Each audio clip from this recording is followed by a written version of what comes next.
2012 वो टाइम जब मैंने एमसीए के अंदर एडमिशन लिया और साथ ही साथ अपनी वेब डेवलपमेंट जर्नी भी स्टार्ट कर दी।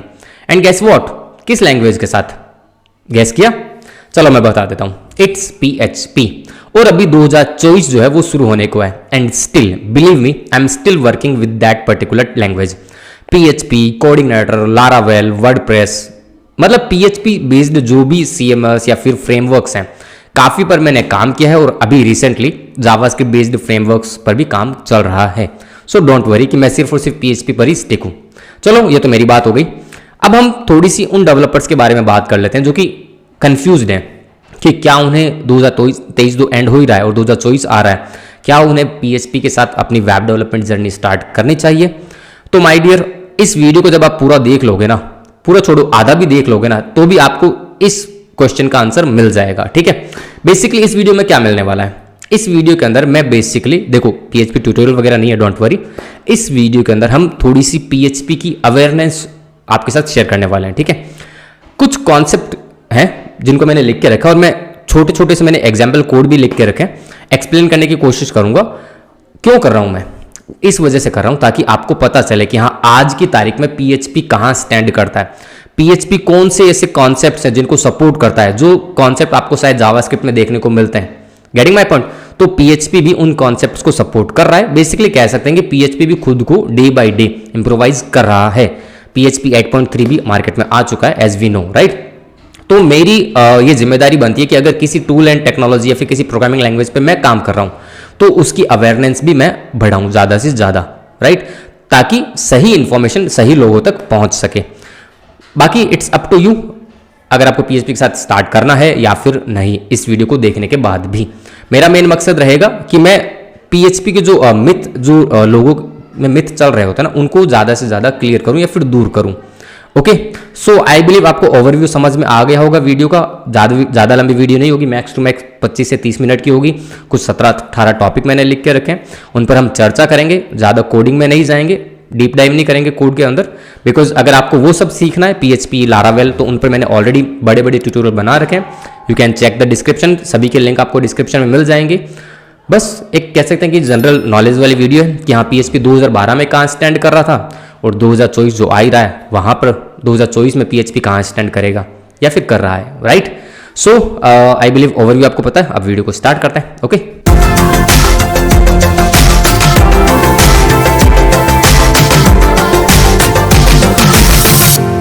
Welcome to the screen. तो यहां पर मैंने कुछ पॉइंट्स को लिख के रखा है, हम एक एक करके सभी पॉइंट्स पर चर्चा करेंगे। यहां पर मैं हर एक टॉपिक को एक्सप्लेन नहीं करूंगा, like kind of tutorial video तो है नहीं, हम बस नॉर्मल बातचीत कर रहे हैं कि हाँ किस तरह से PHP ने खुद को इंप्रूव किया है इन द करंट टाइम। 2012 में मैंने वेब डेवलपमेंट स्टार्ट किया था, जैसे मैंने थोड़ी देर पहले बताया, और अभी 2023 चल रहा है जो कि खत्म होने वाला है और 2024 आने को है। सो आई बिलीव ये वीडियो बनाना जरूरी था ताकि एक अवेयरनेस बन सके वेब डेवलपमेंट कम्युनिटी के अंदर। वो लोग जो कि खासतौर से PHP के साथ अपनी जर्नी स्टार्ट करना चाहते हैं, उनके लिए महत्वपूर्ण वीडियो हो सकता है। Because as you know market में काफ़ी सारी और भी टेक्नोलॉजी चल रही हैं, लाइक जावास्क्रिप्ट, नोड.js, पाइथन वगैरह, राइट? वो सब अपनी जगह, PHP अपनी जगह। सभी में कुछ प्रोज हैं, कुछ कॉन्स हैं। सभी टेक्नोलॉजी अच्छी है, कोई बुरी नहीं होती। ओके, सबका अपना अपना यूज केस होता है। अब इस पर हम अभी चर्चा नहीं करेंगे बिकॉज वीडियो ज़्यादा लंबा हो जाएगा। हम स्टिक रहते हैं इन्हीं पॉइंट्स पर। हम सबसे पहले बात करते हैं हमारे पहले नंबर पॉइंट के बारे में, एंड दैट इज ट्रेड्स। अब मैंने सभी के लिए छोटे छोटे से एग्जाम्पल कोड को लिख के रखा है, तो मैं एक्सप्लेन करने की कोशिश करता हूँ। अब ट्रेड क्या होता है? ट्रेड एक तरीका है मल्टीपल इनहेरिटेंस को इंप्लीमेंट करने का PHP में। एज यू नो कि PHP के अंदर हम मल्टीपल इनहेरिटेंस नहीं परफॉर्म कर पाते, that is why PHP introduced traits. अगर मल्टीपल फीचर्स चाहिए तो आप ट्रेड्स को यूज कर सकते हो। ठीक है, multiple features in the sense कि ऐसे फीचर्स जो कि अलग अलग क्लासेस में है, और जाहिर सी बात है यहाँ पर आप मल्टीपल इनहेरिटेंस को यूज नहीं कर पाओगे। In that particular case you can create traits and put the common functionalities in those traits and call the traits in a single class, right? जैसे कि आप यहाँ पर देख सकते हो, यहाँ पर मैंने दो ट्रेट बनाए, लॉगेबल एंड ऑडिटेबल। अब इन दोनों ही ट्रेट्स के फंक्शन जो है लाइक लॉग एंड ऑडिट, मुझे जरूर इन दोनों फंक्शन को मुझे यूज करना है यूजर क्लास में, so I can simply use both of them, right? Next is short array syntax. Traditional way में हम एरे को कुछ इस तरीके से डिफाइन करते हैं, doesn't matter what kind of array you are using. इसी को हम ओवरकम कर सकते हैं शॉर्ट एरे सिंटैक्स में एरे वर्ड की भी हमें जरूरत नहीं है, हम डायरेक्टली स्क्वायर ब्रैकेट्स के अंदर वैल्यूज को डिफाइन कर सकते हैं। Next is array destructuring. ये काफी ज्यादा यूज किया जाने वाला कॉन्सेप्ट है, तो इसको थोड़ा ध्यान से समझना। हमने यहां पर क्या किया, एक एरे डिफाइन किया जिसके अंदर 3 वैल्यूज हैं। अब ट्रेडिशनल वे में अगर हमें किसी भी एरे की किसी इंडेक्स की वैल्यू चाहिए होती है तो हम कुछ इस तरीके से कोड करते हैं, राइट। इसी को हम डिस्ट्रक्टरिंग वे में भी यूज कर सकते हैं। हम सिंपली लिस्ट को यूज करेंगे और यहां पर वेरिएबल्स को पास कर देंगे इन कॉमा सेपरेटेड, और यहां पर बाद में क्या करना है, बस एरे को डिफाइन कर देना है। तो होगा क्या, फर्स्ट के अंदर एरे का फर्स्ट इंडेक्स आ जाएगा, सेकंड के अंदर एरे का सेकंड इंडेक्स आ जाएगा, और थर्ड के अंदर एरे का थर्ड इंडेक्स आ जाएगा automatically, and you can directly use them. Next is variadic function. अब वेरिएडिक फंक्शन क्या होता है, बेसिकली ये एक स्पेशल टाइप का फंक्शन है जो कि डायनामिक नंबर ऑफ आर्ग्यूमेंट को एक्सेप्ट करता है। As you can see in this example code, here I have a function called sum. इसके अंदर हम नंबर्स को रिसीव कर रहे हैं। आपको बस सिंपली क्या करना है, यहां पर 3 डॉट्स लगा देने, और उसके बाद में क्या होगा, इस नंबर को ये एरे में कन्वर्ट कर देगा, राइट। मतलब ये यहां पर अब जितने भी आर्ग्यूमेंट पास करो इस फंक्शन के अंदर, वो ऑटोमेटिक इस नंबर्स नाम के एरे के अंदर असाइन होते जाएंगे। You can C below. Function को मैं कॉल कर रहा हूं, पहली दफा मैंने 1 2 3 पास किया, वो ऑटोमेटिक नंबर्स के अंदर जाएंगे जो भी आपने कैलकुलेशन की है, रिटर्न कर दिया लास्ट में रिजल्ट को। तो फर्स्ट टाइम आउटपुट क्या आएगा 6, नेक्स्ट टाइम आउटपुट क्या आएगा 9। तो बेसिकली ये एक ट्रेडिशनल वे से जो हम ट्रेडिशनल वे में फंक्शन बनाते हैं उससे किस तरीके से डिफरेंशिएट हुआ या किस तरह से अलग हुआ। तो बेसिकली हम यहाँ पर हम ये कह सकते हैं कि जो ट्रेडिशनल फंक्शन होता है वहां पर आपको ये नहीं पता होता कि कितने वहां पर हमें ये पता होता है कि नंबर ऑफ आर्ग्यूमेंट कितने होंगे, फिक्स होते हैं, राइट। जबकि इस फंक्शन में नंबर ऑफ आर्ग्यूमेंट फिक्स नहीं है। एज यू कैन सी, पहली दफा हमने 3 पास किए, 3 नंबर 3 डिजिट्स, और दूसरी दफा हमने 2 ही वैल्यूज को पास किया। तो ये एक मेजर डिफरेंस है। Next is spread and splat operator. अब इसको मैं स्प्लैट बोलूं या फिर स्प्लिट, डजंट मैटर, कोई खास नहीं फर्क पड़ता। आपको तो कॉन्सेप्ट समझना है ना, तो उस पर थोड़ा ध्यान देना। अब यहां पर स्प्रेड ऑपरेटर क्या होता है, बेसिकली स्प्रेड ऑपरेटर जो है वो यही ट्रिपल डॉट को यूज करके एरे को अनपैक करने का काम करता है। जैसे कि हमने यहां पर 2 एरे डिफाइन कर रखे हैं, you can C numbers and more numbers, और यहां पर ये देखो मैंने एरे को शॉर्टर सिंटैक्स की मदद से डिफाइन किया, ठीक है। और उसके बाद मैं क्या कर रहा हूं, कंबाइन कर रहा हूं, मतलब एक वेरिएबल मैंने डिफाइन किया, उसके अंदर मैंने इन दोनों ही एरे को कंबाइन करके पास कर दिया। You can see here I am using spread operator triple dot. तो होगा क्या, 1 2 3 जो नंबर्स नाम के एरे के अंदर है वो यहां पर एज अ वैल्यू ट्रीट होगा, ठीक है। यहां पर मैं देखो कुछ इस तरीके से कमेंट में डाल देता हूं, कैसे देखने को मिलेगा, 1 2 3, फिर कॉमा क्या आ जाएगा 4 5 6। इस तरीके का आउटपुट तो नहीं बोलेंगे, इस तरीके की एक एरे बनकर कंबाइंड के अंदर चला जाएगा, और बाद में क्या कर रहे हैं हम कंबाइंड को प्रिंट कर रहे हैं, तो you can see the output, right. अब उसके बाद आते हैं हम स्प्लिट ऑपरेटर पर। स्प्लिट ऑपरेटर क्या करेगा वो भी समझ लेते हैं। अब स्प्लिट ऑपरेटर भी यूज तो वही करेगा ट्रिपल डॉट को बेसिकली, बट उसको वो फंक्शन आर्ग्यूमेंट में यूज करेगा, ठीक है। अब ध्यान से समझना, मैंने यहां पर क्या कर रखा है, एक फंक्शन बना रखा है डिस्प्ले वैल्यू, जिसके अंदर मैंने भी 3 वैल्यूज को मैं रिसीव कर रहा हूं, ओके। और यहां पर सिंपली मैंने एक को ही किया, कोई खास नहीं और कुछ फंक्शनैलिटी नहीं की। वैल्यूज नाम का एक एरे बनाया और उसके बाद फंक्शन को कॉल कर दिया डिस्प्ले वैल्यूज, और यहां पर देखो कॉल पे मैंने क्या किया, वैल्यूज के आगे ट्रिपल डॉट लगा दिया। तो अब यहां पर होगा क्या, ये जो वैल्यूज नाम का एरे है ये डिवाइड हो जाएगा या फिर सेपरेट हो जाएगा 3 अलग अलग वैल्यूज में, 3 अलग अलग न्यूमेरिक वैल्यूज में, 1 2 3, as we are getting all 3 values here, right. तो कई हद तक ये जावास्क्रिप्ट का जो स्प्रेड एंड रेस्ट ऑपरेटर होता है वही है यहां पर भी। जब हम ये स्प्रेड एंड स्प्लिट ऑपरेटर को देख रहे हो तो यहां पर आपको ये रेड लाइन दिख रही होगी। अब ये रेड लाइन बाकी जगह तो नहीं दिख रही, पर यहां पर ही क्यों दिख रही है ना, क्वेश्चन बनता है ना। तो ये क्यों बन रही है, ये रेड लाइन क्यों आ रही है वो समझो। बेसिकली मैंने VS कोड के अंदर एक एक्सटेंशन तो इंस्टॉल किया हुआ है जो कि PHP का ही PHP imperson, I am forgetting the name, sorry, उसका कोई खास नहीं फर्क पड़ता कि कौन सा एक्सटेंशन है, पर ये एरर क्यों आ रही है वो समझो। बेसिकली मेरे सिस्टम के अंदर अभी PHP 7.2 इंस्टॉल्ड है, ठीक है, और अभी मार्केट में PHP 8.3 भी लॉन्च हो चुका है।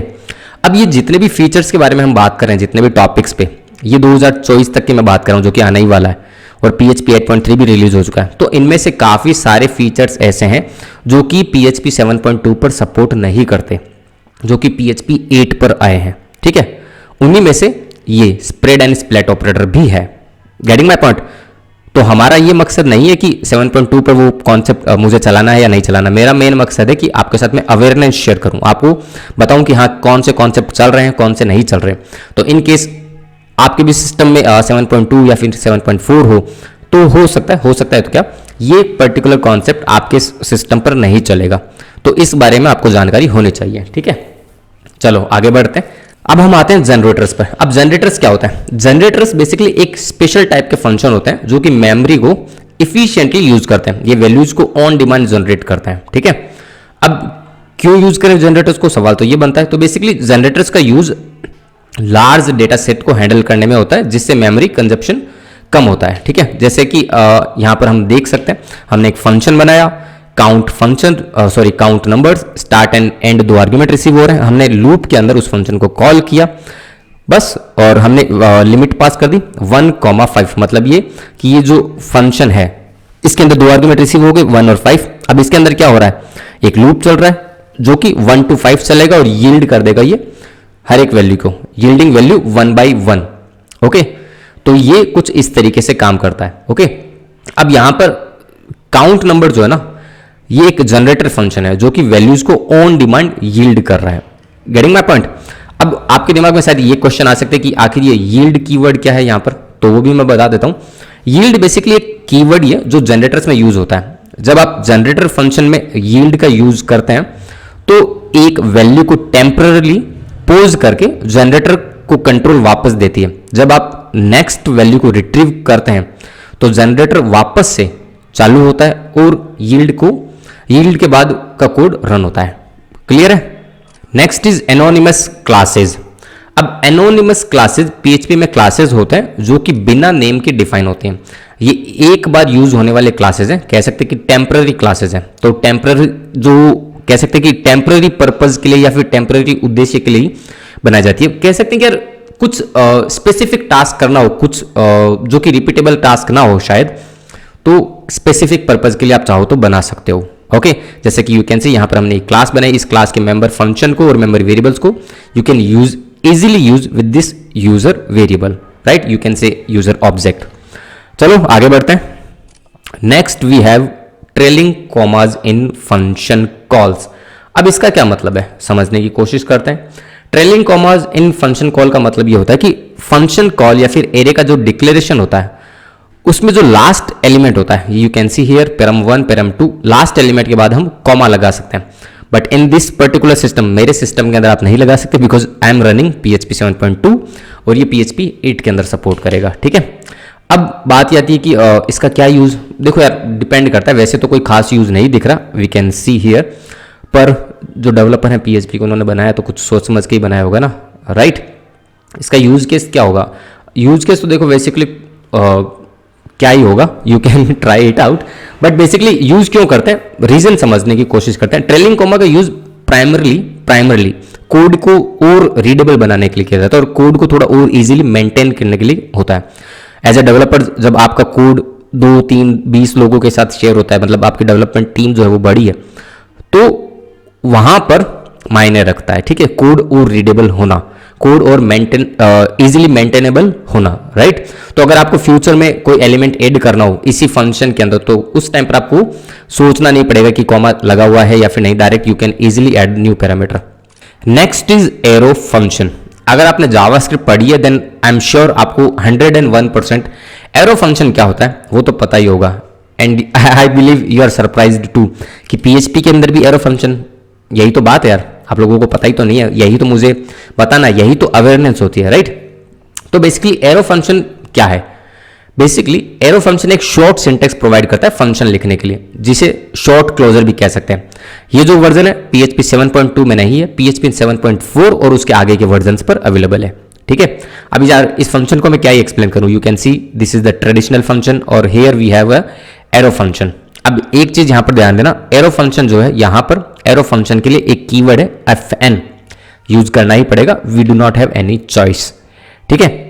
उसके बाद क्या किया, दोनों फंक्शन को यहां पे कॉल किया है। फंक्शन ट्रेडिशनल फंक्शन को कॉल करोगे तो आउटपुट 10 आ रहा है, एरो फंक्शन को कॉल करोगे तो भी आउटपुट 10 आ रहा है, because why we are multiplying the value by 2, right? देखो हो क्या रहा है, बेसिकली वेरिएबल बनाया, उसके अंदर फंक्शन एज आर्ग्यूमेंट हमने फंक्शन डिफाइन कर दिया, उसके अंदर पास कर दिया, तो अब फंक्शन कॉल कैसे करेंगे, इस वेरिएबल की मदद से ही तो कॉल करेंगे। तो इसी वेरिएबल के आगे हमें क्या कर देना है, ब्रैकेट्स को स्टार्ट एंड क्लोज कर देना है और आर्ग्यूमेंट को पास कर देना है। Same goes with arrow function, right.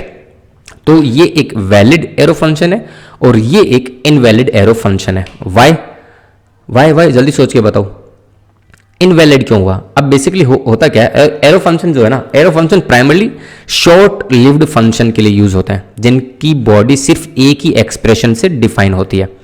ये रीडेबल और कोड साइज को इंप्रूव करने के लिए होता है, ठीक है, specially callback function use cases में, कॉलबैक फंक्शन के यूज केसेस में, ठीक है।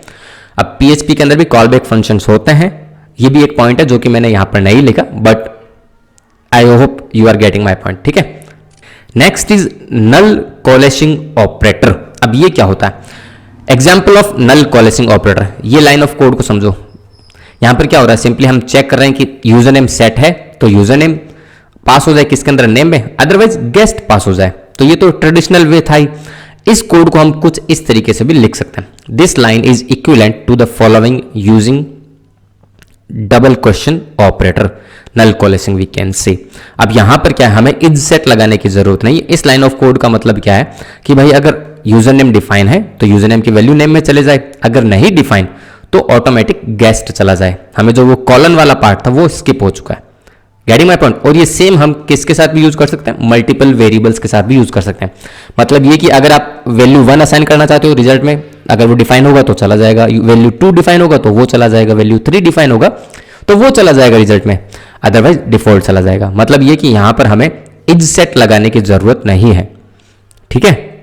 आगे बढ़ते हैं, नल कोलेसिंग असाइनमेंट ऑपरेटर। अब ये क्या होता है, देखो समझो, यहां पर क्या हो रहा है, example of null coalescing assignment operator. हमने क्या कर रखा है, सिंपली ये जैसे हमने ऊपर असाइनमेंट किया था वही वाला पार्ट है। अगर नेम के अंदर नेम डिफाइन है तो वो चला जाए, अदरवाइज डिफॉल्ट चला जाए। तो ये तो था ही जो कि हमने थोड़ी देर पहले देखा, राइट ना, लाइन नंबर 341 पे। अब इसको भी अगर थोड़ा और शॉर्ट करना हो तो वो किस तरीके से कर सकते हैं, कुछ इस तरीके से कर सकते हैं।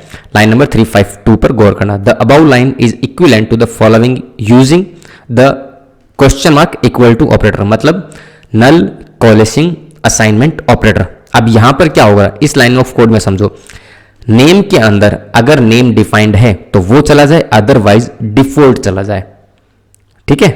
Getting my point. और ये यहां पर हमने एक एग्जांपल देखा, एग्जांपल विद चेनिंग। नेम के अंदर अगर यूजर नेम डिफाइन है तो वो चला जाए, अदरवाइज गेस्ट चला जाए। Next is null chaining operator, इसको we can say null safe operator as well, okay. अब यहां पर इस लाइन ऑफ कोड को थोड़ा ध्यान से समझना। लेंथ के अंदर हम क्या कैलकुलेट करना चाह रहे हैं वो समझो। User question mark arrow get address जो कि एक फंक्शन है, फिर question mark arrow get city जो कि एक फंक्शन है, फिर question mark arrow get length जो कि एक फंक्शन है, ठीक है। अब यहां पर हो क्या रहा है वो थोड़ी कहानी समझाऊं, उससे पहले ट्रेडिशनल अप्रोच समझते हैं, उसके बाद आई एम 100% श्योर ऊपर वाली जो लाइन का कोड है वो आपको आसानी से समझ में आ जाएगा, ऑटोमेटिक आ जाएगा। हम क्या करना चाह रहे हैं, हम लेंथ कैलकुलेट करना चाह रहे हैं एक एड्रेस की, वी आर अज्यूमिंग, ठीक है। तो हम सबसे पहले तो ये चेक करें कि भाई user not equal to null होना चाहिए, मतलब यूजर के अंदर कुछ डेटा होना चाहिए तभी आगे चले कोड, ठीक है। ओके, हमने यूजर का एड्रेस गेट किया। अब अगर एड्रेस आएगा तो ही सिटी गेट करेगा, ठीक है। तो address not equal to null होना चाहिए तो सिटी गेट करे, ठीक है। सिटी हो तभी लेंथ कैलकुलेट करें। तो एक तरह से ये कह सकते हैं कि नेस्टेड हो रहा है, या फिर नेस्टेड तो नहीं बोलेंगे, एक के बाद एक, मतलब एक स्टेप के बाद दूसरा स्टेप, दूसरे स्टेप के बाद तीसरा स्टेप एग्जीक्यूट हो रहा है, राइट। तो काइंड ऑफ ये डिपेंडेंसी हो गई कि भाई अगर यूजर के अंदर वैल्यू होगी तो ही एड्रेस का फंक्शन कॉल होना चाहिए, अगर एड्रेस के अंदर वैल्यू होगी तो ही सिटी का फंक्शन कॉल होना चाहिए, और अगर सिटी के अंदर वैल्यू होगी तो ही लेंथ वाला फंक्शन कॉल होना चाहिए। तो इतना बड़ा कोड क्यों करें जब हमारे पास नल सेफ ऑपरेटर है। हम सिंपली क्या कर सकते हैं कि हाँ भाई अगर यूजर के अंदर वैल्यू है तो क्वेश्चन मार्क लगाओ और एरो ऑपरेटर को यूज करो और गेट एड्रेस फंक्शन को कॉल कर दो, मतलब नल सेफ ऑपरेटर कुछ इस तरीके से डिफाइन होता है। अब यहां पर होगा क्या, अगर यूजर के अंदर वैल्यू ही नहीं है तो ये आगे का कोड बिल्कुल भी नहीं चलेगा और लेंथ के अंदर ऑटोमेटिक नल चला जाएगा, ठीक है। अगर यूजर के अंदर वैल्यू होगी तो वो गेट एड्रेस फंक्शन को कॉल करेगा। अब एड्रेस कुछ रिटर्न करेगा तो वो आगे चलेगा, अगर गेट सिटी फंक्शन कुछ रिटर्न करेगा तो गेट लेंथ भी चलेगा। जहां पर नल मिल गया वो आगे की पार्ट को कॉल ही नहीं करेगा और लेंथ के अंदर ऑटोमेटिक क्या पास कर देगा, नल। क्लियर है। Next is named argument. PHP 8.0 में इसको इंट्रोड्यूस किया गया था। इससे होता क्या ना, बेसिकली इससे आप फंक्शन के आर्गुमेंट को नेम के साथ डायरेक्टली पास कर सकते हो। As you can see in the example we have a function send message, जो कि ट्रेडिशनल वे है, राइट।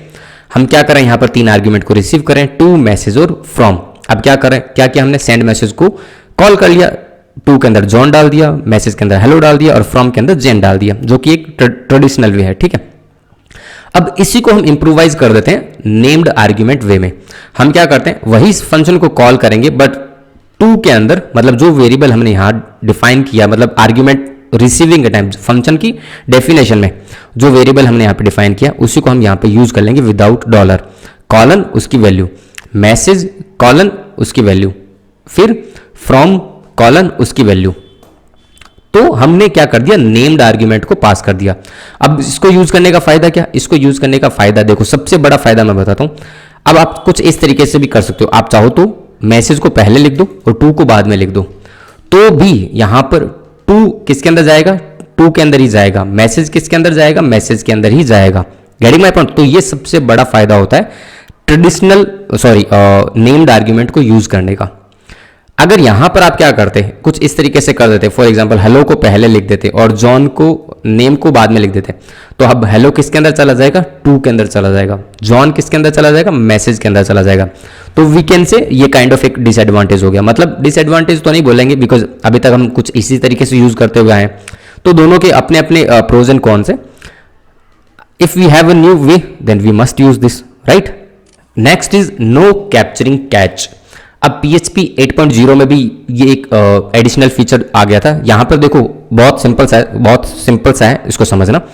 ट्रेडिशनल कैच ब्लॉक में हम क्या करते हैं, हम एक्सेप्शन को यूज करते हैं और एक ई वर्ड को, सॉरी वर्ड नहीं बोलेंगे इसको, वेरिएबल बोलेंगे, ई लिखो या एज पर योर चॉइस आप कुछ भी लिखो, बट हम यहां पर एक्सेप्शन के बाद एक वेरिएबल को यूज करते थे, राइट। और उसके बाद में कुछ इस तरीके से उस वेरिएबल से गेट मैसेज करके एरर मैसेज या whatever the message is, कुछ इस तरीके से एरर को गेट करते थे। But no capturing catch block में क्या है, हमको सिर्फ यहां पर एक्सेप्शन लिखना है, $A लिखने की जरूरत नहीं है।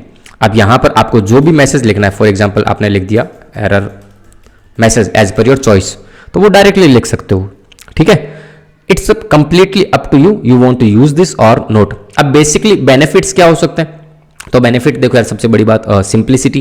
जो नो कैप्चरिंग ब्लॉक है कोड को सिंप्लीफाई कर देगा, स्पेशली जब आपको एक्सेप्शन वेरिएबल की जरूरत नहीं होती खास तौर से, और रीडेबिलिटी तो बढ़ाएगा ही बढ़ाएगा।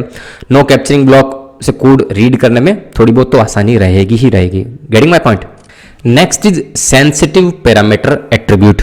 अब ये क्या होता है, ये कुछ देखो इस तरीके का है, ऐसे फंक्शंस जिनमें हमको लगे कि हम कुछ सेंसिटिव डेटा पास कर रहे हैं एज ए पैरामीटर, तो वहां पर हमें पैरामीटर के आगे कुछ इस तरीके से एक एट्रीब्यूट को पास कर देना है, हैशटैग स्क्वायर ब्रैकेट के अंदर क्या लिख देना है, सेंसिटिव।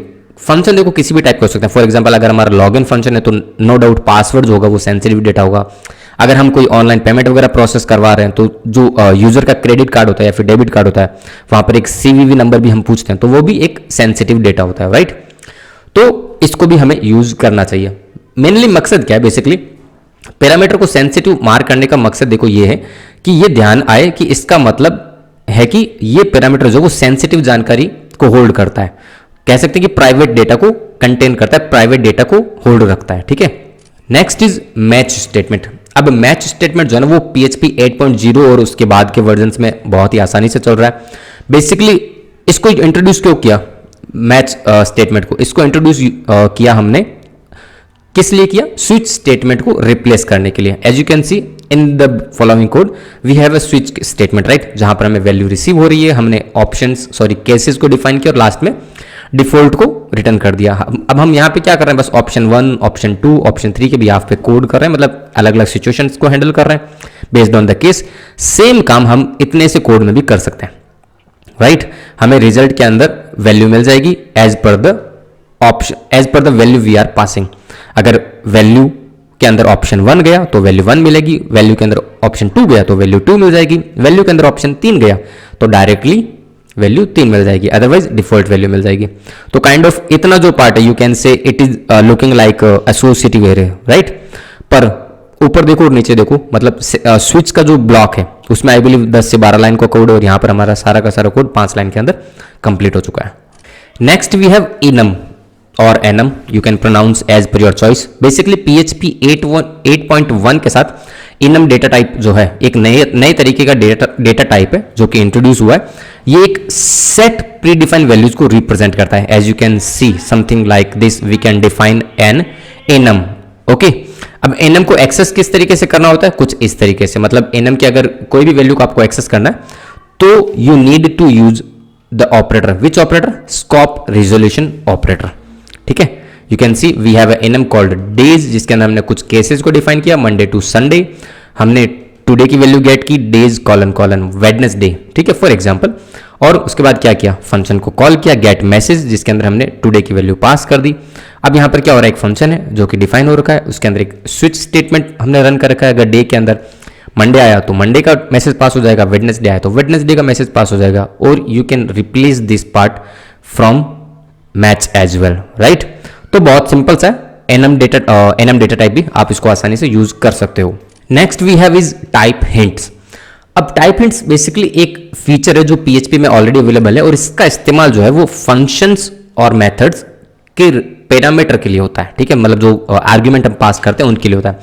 इससे डेवलपर को ये बताने में हेल्प मिलती है, मदद मिलती है कि एक पर्टिकुलर टाइप का डेटा फंक्शन या फिर मेथड क्या एक्सपेक्ट करता है। For example we have this function add numbers, in this we are getting two argument, we have defined two argument called A and B, और यहां पर हमने इनका टाइप भी डिफाइन कर दिया कि भाई जब भी एड नंबर नाम के फंक्शन को कॉल करो तो उसके अंदर 2 आर्ग्यूमेंट पास करोगे, और दोनों के दोनों इंटीजर होने चाहिए। ठीक है, और अब इस इंट का क्या मतलब, इस इंट का मतलब यह है कि ये जो फंक्शन है ये रिटर्न भी इंटीजर ही करेगा। ठीक है, उसी तरीके से अगर दूसरा फंक्शन देखोगे तो दूसरे फंक्शन में क्या हो रहा है, हमें सेम ए और बी ही मिल रहा है, दोनों इंटीजर ही मिल रहे हैं। मतलब जब भी आपको फंक्शन कॉल करना है तो you need to pass the valid integer values, पर ये जो फंक्शन है वो फ्लॉट वैल्यू को रिटर्न करेगा। ठीक है, तो बेसिकली ये फंक्शन जो है डेवलपर के लिए होता है कि भाई इन फंक्शंस को जब भी कॉल करो तो प्रॉपर डेटा पास करना। ओके, उसी तरीके से नलेबल टाइप्स भी होते हैं। अब नलेबल टाइप्स को किस तरीके से डिफाइन किया जाता है, कुछ नहीं, बस डेटा टाइप के आगे क्वेश्चन मार्क लगा लो, ठीक है, तो वो नलेबल टाइप डेटा टाइप हो जाता है बेसिकली। और उसी तरीके से ये नलेबल स्ट्रिंग को भी रिटर्न कर सकता है। Getting my point. Next is read only properties and classes. अब बेसिकली PHP 8.1 के साथ रीड ओनली प्रॉपर्टीज इंट्रोड्यूस किए गए हैं। ये प्रॉपर्टीज हमेशा के लिए असाइन किए जा सकते हैं, और इनकी वैल्यू एक बार सेट होने के बाद चेंज नहीं हो सकती। अब बेसिक सा सिंटेक्स आपको देखने को मिल ही रहा है, जो भी वेरिएबल आप डिफाइन कर रहे हो बस यहाँ पर एक्सेस मॉडिफायर के बाद आपको क्या लिख देना है, रीड ओनली। ओके, तो ये इसका बेसिक सा सिंटेक्स हो गया। कंस्ट्रक्टर में आप कुछ, मतलब कंस्ट्रक्टर में जो एक्सेस करने का तरीका है वो कोई खास नया नहीं है, जैसा कि हम ऑलरेडी यूज करते आए उसी तरीके से करना है। ठीक है, अब इसको यूज करने का क्या एडवांटेज है तो वो देख लेते हैं। रीड ओनली प्रॉपर्टीज का इस्तेमाल करते वक्त हम इंश्योर कर सकते हैं कि एक बार सेट हुई वैल्यू कभी चेंज ना हो। ठीक है, मतलब वो वैल्यू कभी चेंज नहीं होगी, जाहिर सी बात है, जो कि कोड प्रेडिक्टेबिलिटी और मेंटेनेंस के लिए काफी ज्यादा मददगार होता है। रीड ओनली प्रॉपर्टीज कोड को जो रीडेबिलिटी होती है उसको भी इंप्रूव करने में मदद करता है। किसको, डेवलपर्स को। तो ये तो हमने सभी कोर कॉन्सेप्ट देख ली जो कि PHP ने 2012 से लगाकर 2023 के एंड तक खुद को इम्प्रोवाइज किया है। इतने सारे कोर कॉन्सेप्ट्स हमें प्रोवाइड किए हैं। Now it's completely up to us how we are going to use this concepts, right. Because देखो, कोई भी कॉन्सेप्ट हो, चाहे जावास्क्रिप्ट का हो चाहे PHP का, वो and of the day developer पे डिपेंड करता है ना कि क्या वो उसको यूज कर रहा है या फिर नहीं। Because end of the day कोई भी प्रोग्रामिंग लैंग्वेज वो तो खुद को इंप्रोवाइज करेगी ही करेगी। अब लास्ट पॉइंट आता है addressing the speed of PHP, जो कि मुझे अपनी तरफ से एक्सप्लेन करना है, थोड़ा सा ज्ञान है, लास्ट में लेते जाऊं। Because end of the day we are getting the awareness. अब अवेयरनेस गेट करना क्यों जरूरी है, ताकि जब भी मार्केट में जाओ, 2 लोगों के बीच में बहस करो कि भाई PHP बढ़िया लैंग्वेज है या फिर नहीं, तो आप भी अपना पॉइंट रख सको वहां पर, राइट। अब PHP स्पीड के बारे में बात करें ना, कि हाँ स्पीड जो PHP एप्लीकेशन है उनमें यार आपने भी काफ़ी बार सुना होगा कि PHP की वेबसाइट्स काफ़ी स्लो होती है, अच्छी नहीं होती है, इसीलिए लोग इनको यूज़ नहीं करते PHP वेबसाइट्स को, राइट। तो देखो यार, इसका देखो काफ़ी सारे पॉइंट्स में इसको मैं डिस्कस कर सकता हूँ, एक सेपरेट वीडियो बन सकती है सॉरी। अब देखो काफ़ी सारी चीज़ होती है। सबसे पहले तो नो डाउट पीएचपी जो है वो एक इंटरप्रेटेड लैंग्वेज है, ठीक है। कैशिंग को इसमें हम यूज कर सकते हैं, इसको स्पीड को ऑप्टिमाइज करने के लिए, स्पीड को इम्प्रोवाइज करने के लिए ऑपकोड कैशिंग को यूज कर सकते हैं, ठीक है। असिंक्रोनस प्रोसेसिंग जो होती है उसको यूज कर सकते हैं पीएचपी बेस्ड एप्लीकेशंस को फास्ट रन करने के लिए। उसके अलावा भी काफ़ी सारे पॉइंट्स होते हैं। फॉर एग्जांपल वेब सर्वर की जो कॉन्फ़िगरेशन होती है, एक्सटर्नल फैक्टर्स काफ़ी सारे होते हैं, मतलब किस तरीके का आपका होस्टिंग सर्वर है, किस कहाँ पर आपने वेबसाइट को होस्ट किया है, डेटाबेस ऑप्टिमाइज है या फिर नहीं, मतलब नेटवर्क लेटेंसी क्या है। Getting my point. हार्डवेयर पर सर्वर पर जो आपके हार्डवेयर हैं उनकी क्वालिटी क्या है, वो किस तरीके के हैं। तो काफ़ी सारे फैक्टर्स होते हैं किसी भी वेबसाइट की परफॉर्मेंस को लेके कि क्या वो वेबसाइट फास्ट लोड होगी या फिर नहीं। आई एम श्योर आपको काफ़ी सारे पॉइंट नहीं समझ में आए होंगे जो भी मैंने अभी एक्सप्लेन किए, और ये जो स्पीड से रिलेटेड भी काफ़ी सारे जो पॉइंट मैंने बताए वो भी शायद से नहीं समझ में आए होंगे। अगर देखो सिंपल शब्दों में बताऊँ ना, आप बस ये देखो कि आपकी वेबसाइट जो कि पीएचपी बेस्ड है, पीएचपी लारावेल वॉटएवर, उस वेबसाइट पर ट्रैफिक कितना है। ट्रैफिक इन द सेंस कितने वेबसाइट आ रहे हैं, सॉरी कितने विजिटर्स आ रहे हैं, कितने यूजर्स आ रहे हैं। फॉर एग्जाम्पल आपकी वेबसाइट पर 10,000, 20,000 या फिर 50,000 रिक्वेस्ट पर सेकंड आ रही है या फिर नहीं। Getting my point. For example हम एक नंबर लेते हैं 50,000। क्या आपको लगता है कि हर एक सेकंड या फिर हर एक मिनट में आपकी वेबसाइट पर 50,000 लोग आ सकते हैं? अगर आ सकते हैं तो उस केस में समझ में आता है कि हाँ शायद पीएचपी आपकी वेबसाइट के लिए या फिर आपकी एप्लीकेशन के लिए बेटर चॉइस ना हो, उस जगह पे जाके शायद लैग करे, थोड़ी स्लो पड़ जाए। बट 50,000 लोग कम नहीं होते माय डियर। आपका प्लेटफॉर्म, आपकी वेबसाइट, आपकी एप्लीकेशन अगर डेली के 1 मिनट में, मतलब आपके प्लेटफॉर्म पर हर 1 मिनट 50,000 लोग हैं, इसका मतलब कि 24 घंटे में कितने लोग आ रहे हैं आपके एप्लीकेशन पे। Getting my point. तो उस तरीके का एप्लीकेशन या फिर उस लेवल तक आपकी एप्लीकेशन पहुंचने में बहुत टाइम लगता है। फ्लिपकार्ट, फेसबुक, इंस्टाग्राम, अमेजॉन, कोई सा भी प्लेटफॉर्म आप उठा के देख लो। फेसबुक की तो खास तौर से, फेसबुक तो जब लॉन्च हुआ था तब भी पीएचपी के साथ था। फेसबुक को पता था ना कि हमारे वेबसाइट पे कल के कल ही 50,000 यूजर थोड़ी ना आ जाएंगे।